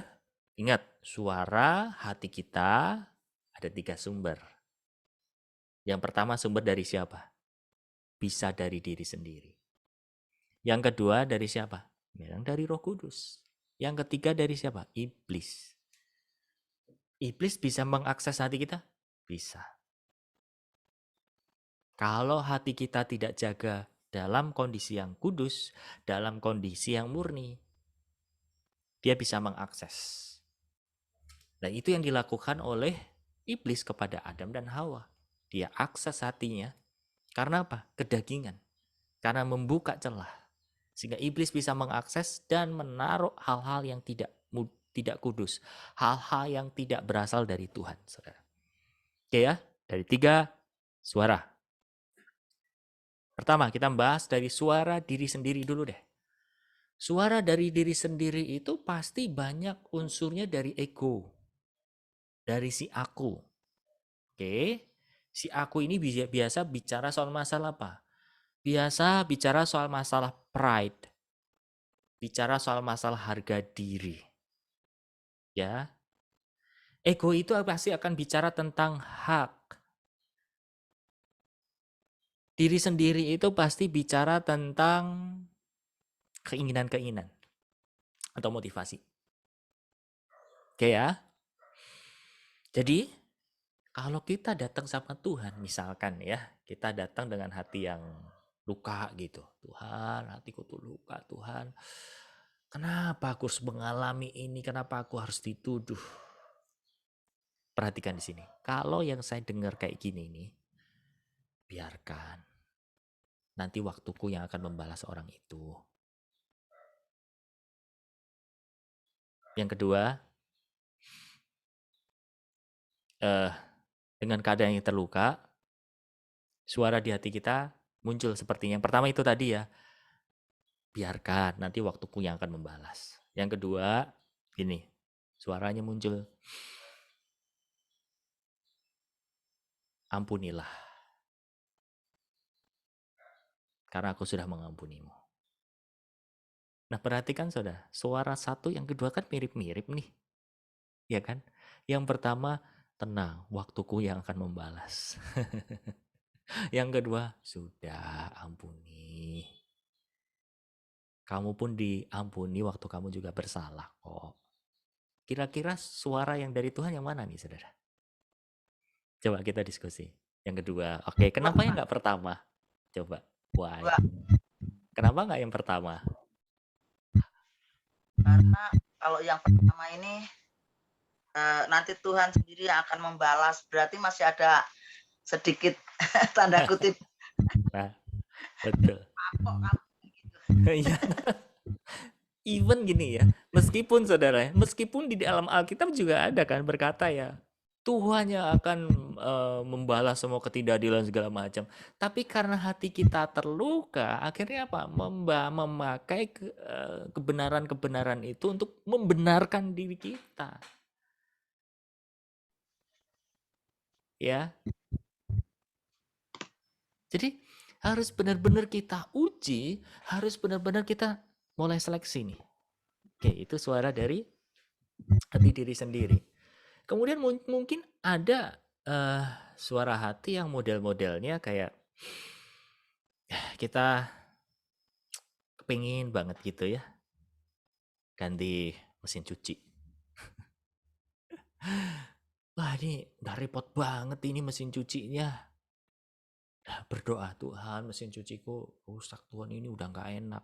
Padahal mungkin semua udah berfungsi dengan baik gitu ya. Tapi satu sisi, anak harus bayar sekolah. Kita harus memutuskan satu dulu. Ketika kita berdoa, Tuhan boleh gak beli mesin cuci? Boleh. Aku kan sediakan. Oke. Itu satu suara. Yang kedua, nanti dulu. Kamu masih butuh untuk bayar sekolah anakmu. Tapi Tuhan, ini kan perlu diganti. Kalau enggak, aku repot. Nah, kira-kira mana yang suara dari Tuhan? Yang kedua. Nanti dulu.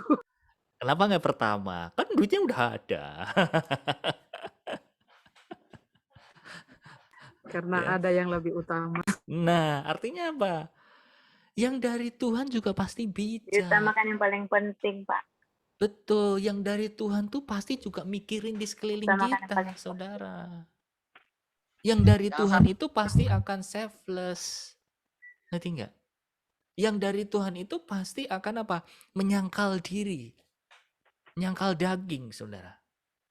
Ya. Jadi saya rasa dengan dua contoh ini Bapak Ibu Saudara sudah bisa nangkep ya perbedaannya. Oke. Kalau Anda terbiasa dari dasar ini dulu, saya percaya ke depannya Bapak Ibu Saudara akan bisa menangkap suara Roh Kudus, suara Tuhan yang sifatnya bisa panjang lebar. Dia cerita ngomong banyak. Tapi jangan jadi hal yang muluk-muluk dulu ya, Pak. Gimana ya? Saya pengen banget supaya saya tuh ngobrol banyak sama Tuhan gitu ya. Sederhana kok, saudara. Kalau Anda kenal orang baru, bisa nggak sih Anda nerocos aja cerita atau orang itu terbuka sama Anda? Atau sebaliknya, Anda bisa terbuka dengan orang itu? Belum tentu ya. Anda harus membangun trust dulu. Anda harus membangun satu percayaan dulu. Anda harus membangun hubungan itu dulu. Baru apa? Mulai banyak komunikasi. Ya, jadi awal-awal itu bedakan dulu, saudara. Bedakan dulu. Dan masalahnya ketika kita belajar mendengar suara Tuhan, itu akan banyak dikuasai oleh suara-suara kedagingan, suara dari diri sendiri. Karena apa? Satu, karena luka.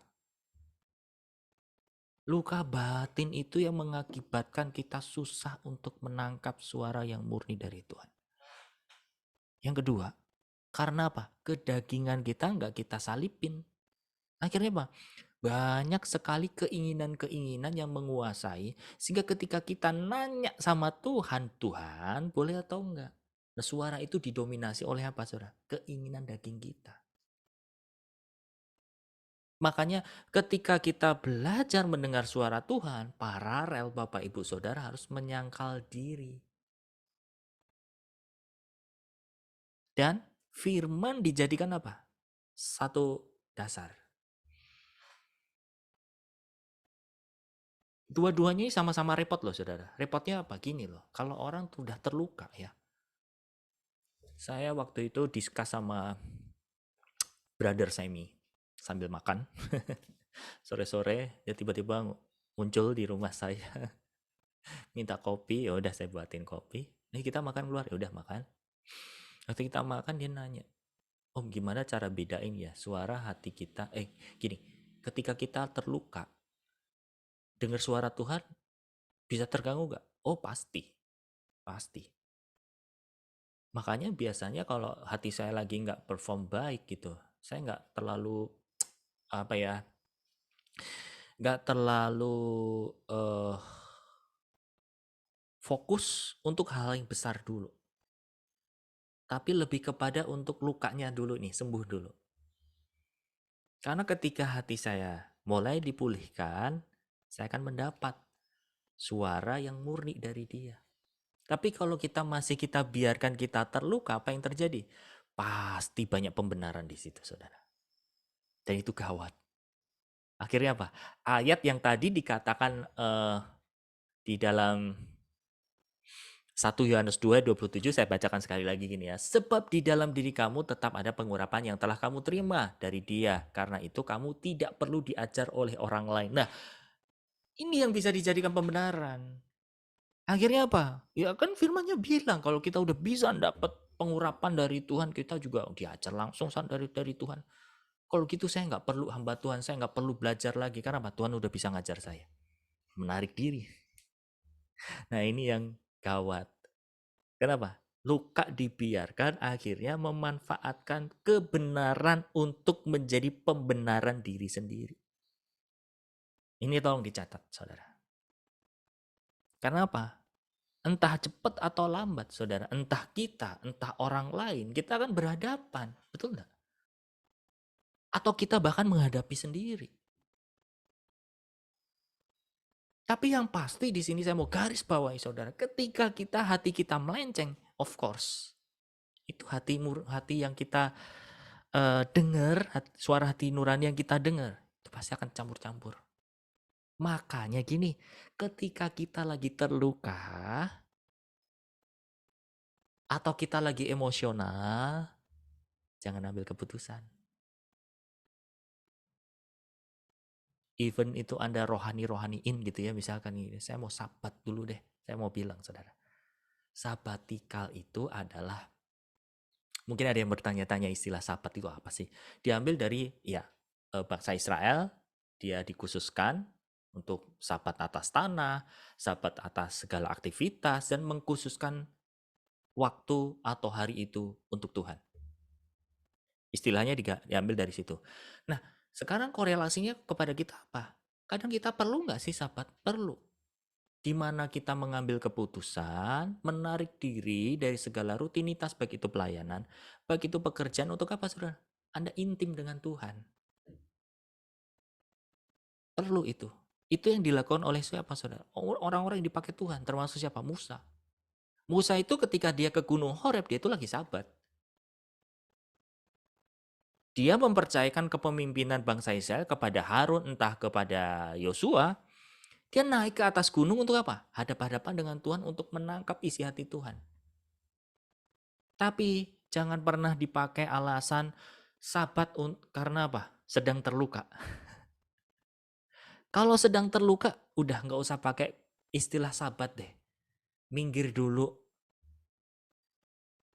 Perlu dipulihkan dulu. Ya. Nanti kalau enggak, konotasinya sabat ini negatif, saudara, saya sebagai tempat pelarian. Enggak, padahal sabat ini adalah satu kerinduan kita karena kita kangen, karena kita rindu, kita mau mendekat sama Tuhan, gitu loh. Ya, tapi kalau kita luka, kita memang butuh tempat untuk minggir dulu, saudara. Kita butuh safe place. Ambil kalau perlu ambil, gitu loh. Nah, ketika kita, saudara, mengkhususkan Tuhan, mulai dapat sesuatu dari Tuhan, ya, dan mulai uji. Nah, itu cara membedakannya. Ya. Tapi kalau masalah hati ini sekali lagi ya bergejolak ya, kita masih terluka, dan biasanya kalau kita terluka membiarkan kita mengambil keputusan, pasti keputusan kita akan terkontaminasi. Udah pasti deh, pasti. Ini mungkin bisa berguna buat hubungan antar keluarga, suami istri, entah di dalam komunitas atau satu pelayanan sekalipun. Kalau kita luka, tolong sadar dulu. Jangan banyak mengambil keputusan. Oh, akui dulu, saya lagi terluka nih. Berarti apa? Butuh Tuhan. Butuh dipulihkan. Datang sama Tuhan. Berperkara dulu sama Tuhan. Sampai Tuhan pulihkan, baru ambil keputusan. Ya.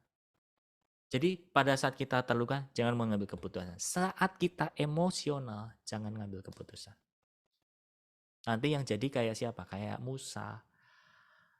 Dia marah, capek, karena apa? Bangsa Israel nuntut minum terus. Musa, kita semua haus, kita butuh minum. Ya boleh berdiam diri. Berdiam diri. Kalau lagi terluka, silakan berdiam diri. Untuk apa? Dipulihkan. Ya, betul sekali Bu Yunik. Nah, yang kedua adalah itu tadi. Ketika kita lagi emosi, jangan pernah kita ngambil keputusan juga. Yang ada apa? Tuh Musa. Ketika bangsa Israel nuntut supaya dia diberi minum, Musa ngomong sama Tuhan, umatmu minta air. Ya udah, pukul batu karang. Dipukul. Tapi plus. Diomel-mel, dasar kamu bangsa yang tidak percaya sama Tuhan. Diomel, padahal Tuhan nggak suruh ngomelin gitu loh. Ini yang akibat menjadi satu faktor Musa nggak bisa masuk ke tanah perjanjian loh. Gara-gara ini doang loh. Gara-gara ini aja loh Bapak Ibu Saudara. Ya, Anda temukan di dalam perjanjian lama, ada tertulis di sana. Karena apa? Musa itu dianggap sebagai perwakilannya Tuhan buat bangsa Israel. Dia itu menggambarkan Tuhan. Dia itu menjadi prototipe. Dia itu menjadi wakilnya Tuhan. Jadi Tuhan gak mau dipandang, kamu lagi gak mewakili aku loh ini. Kamu memalukan aku. Kamu melanggar kekudusan. Gara-gara itu saudara, Musa gak masuk ke tanah perjanjian. Karena apa? Lagi emosi.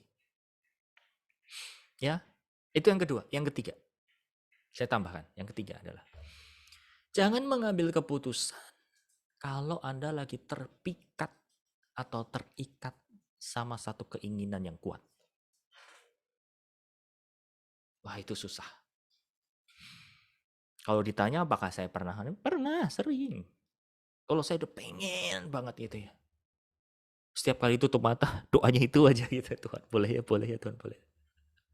Makanya saudara, paling enak itu kalau Anda punya partner. Silahkan yang punya pasangan hidup, partner sama suami, sama istrinya. Yang punya partner di dalam komunitas ini silahkan, boleh share. Kalau yang terjadi di dalam hubungan kami, saya sama istri atau sebaliknya, ya, kami saling ngecek. Makanya saudara, sering sekali kalau ada apa-apa, saya cerita sama istri saya gini. Saya ngeresponnya apa? Sering banget Roh Kudus pakai istri saya untuk apa? Ih, kamu tuh lagi luka loh. Coba kamu doa sekali lagi. Saya bersyukur saudara, walaupun apa? Gini, bagi satu sisi harga dirinya atau pride-nya suami atau laki-laki kayak ditegur itu nggak enak. Dikoreksi itu nggak enak gitu ya. Tapi itu justru menjadi pelindung kita, saudara. Ya, jadi kalau misal gitu ya, saya pengen beli sesuatu. Aku beli ini ya. Udah tanya Tuhan belum? Udah. Dia nanya lagi, masa? Coba dengar lagi. Saya ketawa gitu. Cuman gele. Ya. Oke. Kalah. Nah, itulah saudara fungsinya Pak Partner. Supaya kita tuh benar-benar saling uji. Ya. Jadi ada 3 hal tadi ya.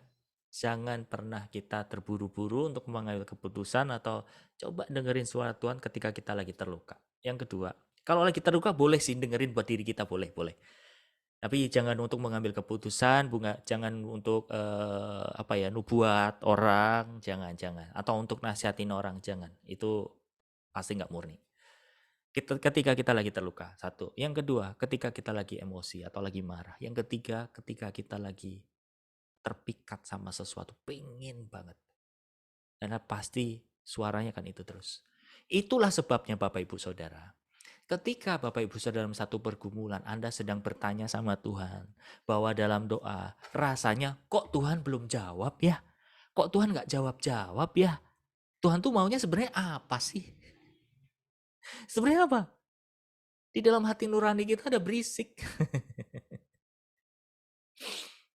Makanya saran saya kalau lagi kayak gitu udah tinggalin dulu deh. Kamu ekspektasinya apa? Entah cari pasangan hidup, entah untuk menentukan masa depan dan lain sebagainya. Apalagi keputusan-keputusan besar seperti itu, saudara. Betul-betul harus diuji, betul-betul harus benar-benar dengan hati yang tulus. Butuh waktu, biarin. Yang penting apa? Presisi. Itu, ya. Dan jangan jambul untuk uji, saudara. Ini penting.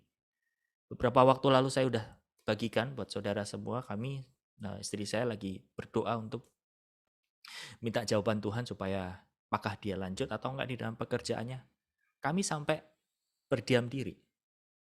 Karena apa? Menurut kami ini adalah satu keputusan yang besar. Jangan sampai salah dengar. Makanya setiap kali dapat, ini yang kami lakukan. Yaitu apa? Uji. Sekali lagi uji. Ada firmannya enggak? Itu saudara. Oke ya. Jadi buat keputusan yang besar buat masa depan Bapak Ibu Saudara, apapun itu, Anda jangan hanya kata Tuhan kayak gini, tapi dapetin janji Tuhan. Ini penting, penting banget. Supaya apa? Keputusan di dalam hidup Anda yang Anda dengar dari hati nurani itu bukan karena emosional, itu bukan karena terpengaruh keadaan, tapi karena Tuhan. Ya, dan itu selalu saya juga tambahkan kepada teman-teman, rekan-rekan, atau orang-orang yang mungkin tanya kepada saya, Pak, saya tuh dapat suara kayak gini, benar nggak buat masa depan? Dapetin janjinya. Jadi setelah kita dengar, oke, boleh, kamu jalan. Harus dapat perintahnya dulu nih, harus dapat janjinya dulu, harus dapat ayatnya dulu. Ini bukan barang baru, saudara. Ketika Musa disuruh kamu beritakan ini kepada Fir'aun gini gini gini. Apa tandanya Tuhan kalau ini daripadamu? Maka engkau akan ibadah kepadaku, peganglah perkataanku ini. See? Selalu saudara, ketika Tuhan memberikan arahan kepada orang-orang yang dia pilih, selain dia memberi instruksi, dia memberi janji. Temukan itu. Ya, supaya apa? Kita terhindar dari keputusan-keputusan yang sifatnya emosional. Amin. Nah, mungkin sementara itu dulu. Kita mau pelan-pelan mencerna supaya nggak terlalu banyak. Tapi saya sudah membahas tentang bagaimana membedakan suara Roh Kudus dan suara hati manusia. Saya rasa untuk suara si iblis nggak perlu panjang lebar saya sampaikan saudara, karena udah jelas. Kalau Anda tahu tadi terluka, keinginan, sama lagi emosi, itu Anda udah bisa mengcover untuk apa? Nggak dengerin dari iblis. Tapi kalau Anda membiarkan terluka, emosi, atau keinginan, nah kita bisa dengerin dari iblis. Gitu. Oke, ada pertanyaan?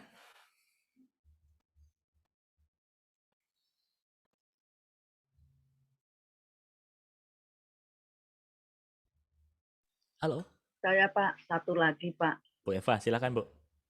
Ya mohon maaf nih, saya terus nih maaf ya Pak. Nggak apa-apa Bu, banjirnya udah surut anyway. Ini, ampun. Oh, puji Tapi Tuhan. ininya sanyonya meledak. Aduh, Terus gimana? kerendam. Jadi sudah beres sudah. Oh, puji Tuhan. Silakan Bu Eva. Jadi gini Pak, kalau tidak ada salah satu teman gereja, kalau tidak benar-benar tidak melakukan hal yang salah, misalnya dia benar-benar tidak melakukan hal yang salah, tetapi dituduh bahwa dia tuh melakukan hal itu. Dia dituduh banget, terus tapi benar-benar dia tidak melakukan yang salah itu. Sampai dia bilang demi nama Tuhan Yesus, bukan saya kayak gitu. Sampai bilang lo, pokoknya lo, nggak ada orang lain kecuali lo. Saya nggak melakukan. Barang itu jatuh sendiri. Saya nggak melakukan kayak gitu. Enggak, pokoknya lo, tetap lo pokoknya gitu. Sampai dia itu emosi besar dan anak itu bilang gini, demi Tuhan Yesus ambil nyawa saya hari ini pun saya berani, karena memang saya nggak melakukan kayak gitu. Terus saya dengar tuh nggak boleh ngomong kayak gitu Pak. Tapi dia supaya meyakinkan bahwa dia tuh benar-benar tidak melakukan hal seperti ini. Apa Pak yang harus saya sikapi Pak untuk melerai keadaan seperti ini Pak? Oke. Tuduhan yang benar-benar tidak dilakukan. Ya. Sebetulnya kan sederhananya gini ya. Trust, kepercayaan. Gitu ya. Firman Tuhan mengatakan nih, iya katakan iya, tidak jika tidak. Oke ya. Jadi kalau kita di pihak yang dirugikan, ya udah. Kalau emang enggak. Walaupun kita tahu sebenarnya dia mau berbohong sekalipun, itu udah bukan bagian kita sih. Itu kalau dari sisi yang kita dirugikan ya. Tapi kalau itu sisi yang kita sisi yang kita dituduh, apa yang harus kita lakukan? Firman Tuhan juga mengatakan, kita nggak perlu bersumpah serapah atas nama apapun juga. Lagi-lagi apa? Katakan iya jika iya, tidak jika tidak. Dan dengan hati yang tulus. Tapi kalau masih dituduh kayak gitu gimana? Kita berarti sedang diajar oleh Tuhan berjalan di mile kedua. Menghadapi tuduhan. Saya sangat-sangat percaya kok. Berulang-ulang kali. Buktinya saya sendiri ngelihat Bu Eva ya. Bahwa ketika kita strict, kita berjalan di dalam ketulusan, nanti Tuhan pasti akan buktikan kok one day. Kalaupun bukan kepada orang bersangkutan itu, mungkin kepada orang-orang yang mendengarnya. Ya. Itu pasti akan dilihat. Dan lagi-lagi apa? Buah yang membuktikan. Memang ketika kita dituduh enak? Enggak. Jiwa kita ya terluka pasti gitu ya. Dan kayak terseok-seok iya. Tapi percayalah bahwa Tuhan kalau dia berpihak kepada kita, dia berkenan kepada kita pasti didamaikan dengan lawan-lawan kita. Firman Tuhan berkata demikian. Ya. Makanya kita semua sedang belajar. Sekali lagi, kalau kita punya hati yang baru, saudara ya, Anda akan bisa mendrive, Anda bisa menavigasi dalam keadaan hati Anda dituduh walaupun nggak melakukan segala macam, tapi tetap Anda, ya udah, Anda tetap memberi yang terbaik kepada Tuhan. Anda tetap tulus. Ya, kalau sampai ini Dia berurusan hukum dia sekalipun, membela diri. Dia membela diri itu karena ada ancaman, Pak. Dia bersumpah itu karena dia ada ancaman yang membahayakan. ya, itu memang kondisinya abnormal ya, tapi tetap pegang prinsip ini. Kalau kita nggak berbuat, jangan takut. Itu orang luar, orang dunia saja punya prinsip yang seperti itu kok. Apalagi kita orang umat Tuhan. Seperti itu kira-kira Bu Eva. Jadi tetap Terima kasih Pak support Agus. aja kalau Ya, misalkan itu orang mungkin dekat dengan Bu Eva, udah ya, berdiri di hadapan Tuhan karena Tuhan yang menjadi penghakimnya. Tuhan yang siap, menjadi siap. juru hakimnya. Ya, Tuhan pasti selamatin. Itu Bu Eva. Terima kasih Pak Agus. Terima kasih. Sama-sama Bu Eva. Oke, ada lagi mungkin Bapak Ibu soal masalah suara hati tadi? Pak Agus, Oh, Bu Yunik, silakan Bu. Pak Agus. Ini maaf sedikit menclok ya, tapi Ya. ada kaitannya. Kebetulan saya ngajar anak autis. Tentang tadi HD itu, semua yang apa Pak Agus bicarakan tadi tentang HD itu di anak autis ada. Nah, saya cuma bingung kenapa mereka dapat behavior-nya seperti itu gitu. Biarpun dia nggak anak Tuhan, itu mayoritas anak autis itu atau ABK itu mau Down syndrome, mau hiperaktif, itu mereka milik gitu, behavior itu. Saya bingung gitu. Kenapa bisa ke mereka gitu loh. Oke, baik. Kalau Itu penjelasannya Pak. ya, saya juga kadang-kadang bertanya-tanya, Bu Yunik ya. Bahkan saya juga menemukan di dalam kasus-kasus dan pelayanan yang saya temui, eh, orang-orang yang punya masalah seperti itu padahal orang yang takut Tuhan, orang yang kayaknya ya aktif di dalam kerohanian. Tapi kenapa sampai kena gitu loh? Tentu itu adalah kutuk sih Bu sebetulnya, ya kutuk turunan. Karena orang yang Down syndrome, segala macam itu karena apa? Tidak lengkapnya jiwanya manusia. Betul ya? Ada sesuatu yang nggak lengkap istilahnya seperti itu. Ada gangguan. Nah itu biasanya dilakukan sama jalur keturunan yang udah. Itu kalau ditelusuri ke atas kebanyakan seperti itu. Ada yang saya pernah tanganin kasus di mana kayak ketika saya melayani jiwa kayak gitu ya, saya coba usut ke belakangnya gitu. Ada nggak kakek moyang, nenek moyang yang punya umur yang panjang segala macam? Oh ada. Dulu kakek kami itu sampai 100 lebih. Nah orang dulu selain jaga makan, iya pastilah gitu ya. Nggak jarang juga. Karena apa? Kuasa gelap. Jadi ketika itu pakai kuasa gelap, dia kayak minta jatah jalur keturunnya untuk diambil ke si kakek atau neneknya ini. Atau kakek buyut segala macam ini. Sehingga apa? Kutub turunan yang turun-temurun ke sini nggak tahu apa-apa, kena getahnya. Gitu.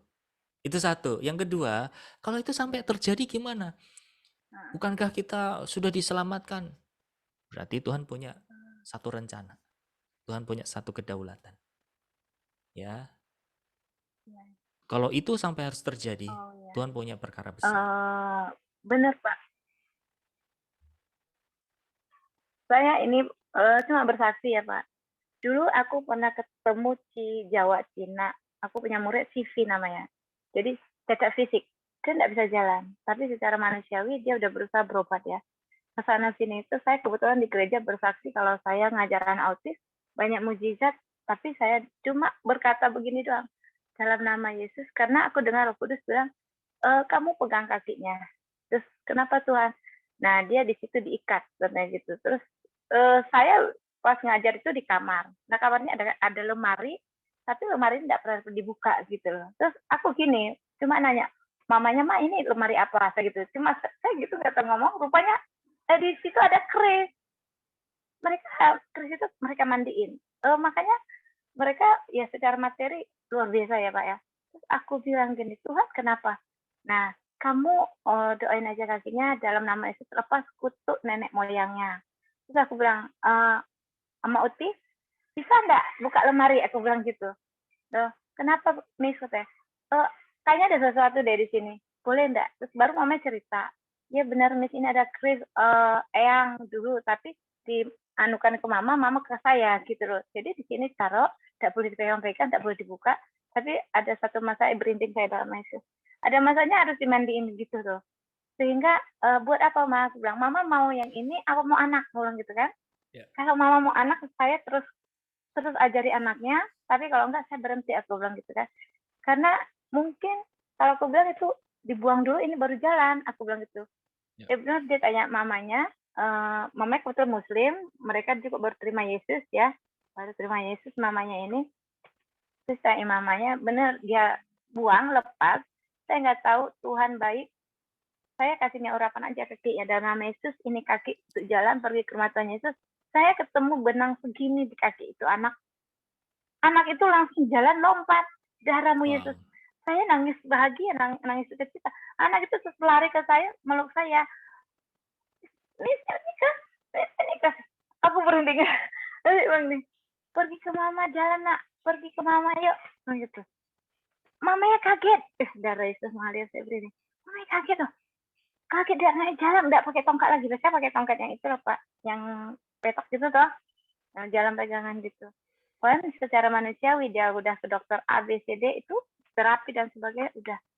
Saya cuma tanya Tuhan ini anak kenapa ya gitu. Dia sudah berusaha secara manusia nggak jalan-jalan aku bilang.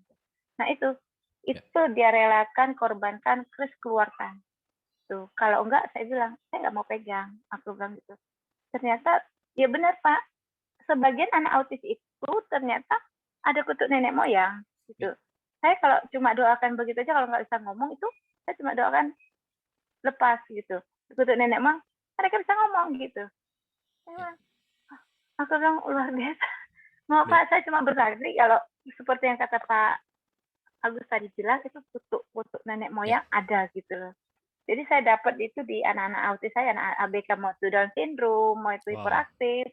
Saya udah sering ketemu Pak gitu. Wow, luar biasa Terima kasih hatinya. Pak Agus. Itu PR untuk ngurusin orang-orang spesial itu PR banget ya. Kalau punya hati itu Tuhan semuanya.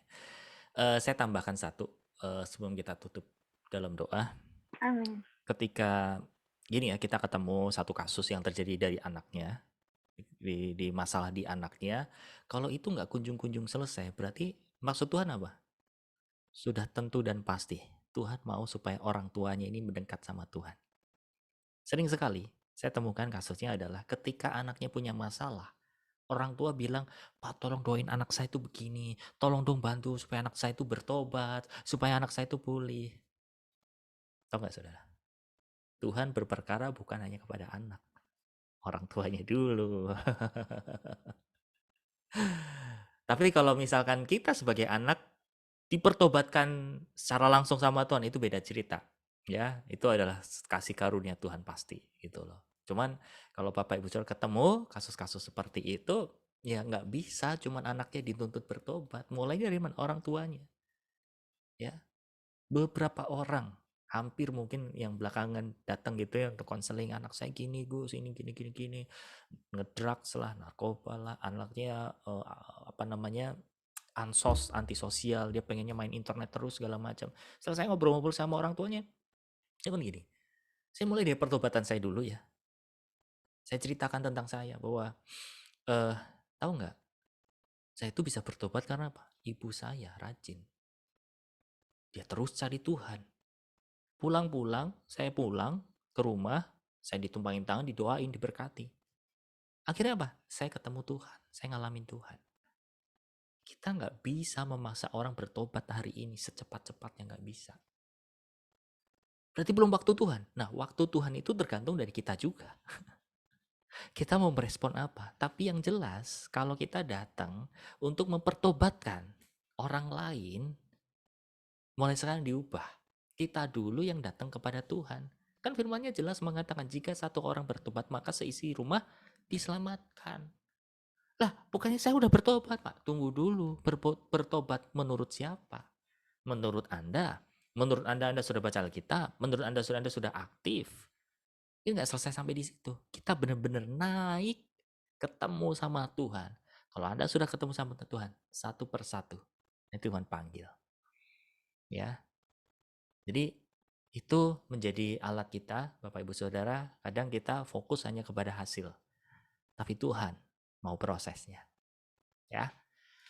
Oke, Bapak Ibu Saudara, sebelum kita tutup dalam doa, yang berkenan silahkan buka video, saya foto dulu. Nanti kalau ada pertanyaan Makasih. segala macam, silahkan Anda tulis, nanti Anda Pak tanyakan Agus, di makasih firman-Nya. sama-sama, Bu. Ya. Oke, kita foto dulu. Saya hitung sampai 3. Tolong jangan ada yang ngechat ya, supaya Makasih Pak nggak Agus masuk. firman-Nya. Ya, Bu, sama-sama. Oke ya, saya hitung sampai 3. Bentar. 1, 2, dan 3. Oke, satu layar lagi. 1, bentar. 1, 2, dan 3. Oke, baik. Kita satu hati, kita berdoa. Oh, haleluya. Bapak, Kasih terima Pak kasih. Agus. Kami mengucap syukur atas semua rahmat, Shalom. atas semua kebaikan, atas semua kemurahan yang Kau berikan. Kami bersyukur Bapak Engkau bicara pribadi lepas pribadi. Tuhan, saat ini juga Hamba berdoa buat setiap jiwa-jiwa anak-anak Allah ini. Sembuhkan, pulihkan dari setiap luka, dari setiap problem di dalam emosional mereka Tuhan. Biarlah kasih-Nya Bapak mengalir saat ini. Biarlah firman-Mu boleh hidup di dalam diri mereka menjadi covering, menjadi pelindung, menjadi penyembuh di dalam nama Tuhan Yesus. Sehingga hidup kita semua adalah hidup yang betul-betul berharga. Hidup yang dikuasai oleh damai sejahtera, dikuasai oleh sukacita. Dan kami memiliki hati yang aman. Kami memiliki identitas yang secure. Sehingga kami tidak tergoyahkan ketika kami harus menghadapi tuduhan, intimidasi, bahkan rasa kebersalahan. Biarlah kalau ada rasa bersalah, itu cukup untuk kami datang bertobat kepadamu saja. Tidak lebih, tidak untuk menurunkan jati diri kita sebagai anak Allah. Terima kasih Bapa, biarlah firman-Mu sekali lagi melawat hati setiap anak-anak Allah ini diganti dengan hati yang baru. Terima. Dan Kau bicara. Pengurapan dari Tuhan turun sehingga mereka boleh menangkap, mendengar suara-Mu dengan jelas, dengan clear. Terima kasih Bapa, berkat-Mu mengalir saat ini. Kasih karunia ibadat Tuhan Yesus senantiasa baru buat kami semuanya. Dan persekutuan dengan Elohim boleh kami terima setiap saat. Terima kasih Bapa. Di dalam nama Yesus kami berdoa dan mengucap syukur. Haleluya. Amin. Oke, terima kasih banyak waktunya. Terima kasih Pak Agus. Oke, Pak Agus, siap. terima kasih. Yuk, baik. See you Bapak Ibu Saudara. Terima kasih Pak Agus. Bye, Terima kasih Pak sama-sama. Agus. Bye.